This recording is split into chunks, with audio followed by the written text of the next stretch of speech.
Welcome to One Book, One Review.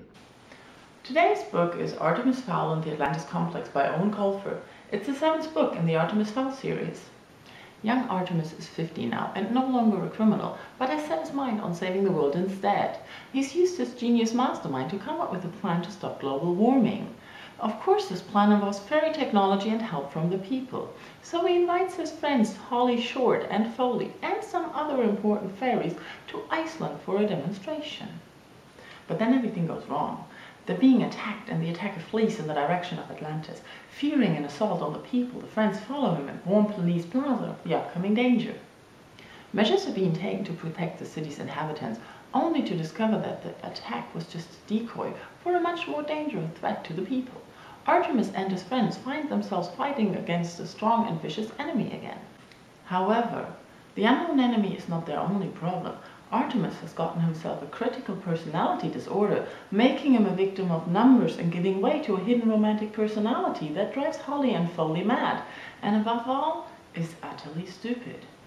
Just as in the other Artemis Fowl novels, technology plays a very important role, and Artemis and Foley are flexing their tech muscles again. I like this aspect of the novels, as there's always a form of the latest human technology craze in the fairy world as well.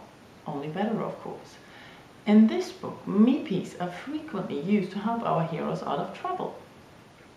Another thing I like about the Fowl series is that Colfer doesn't spend too much time anymore on explaining the fairy world and past happenings. Therefore, starting with this book is not advisable, as the characters and their history have evolved throughout the series. Some statements cannot be understood without knowledge of the other books.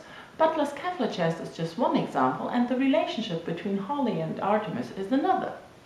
Even though I'm always happy to lay my hands on a new Artemis Fowl novel, I cannot help but feel a little disappointed. The Atlantis complex seems to be slower, with less action going on than in the other books. Artemis is more entangled in fighting his disease than helping his friends, much to his own distress. It is a necessary step for him to complete the transformation away from the bad child to the good teenager, but it wasn't as gripping a read as when he used his brain to come up with devious plans.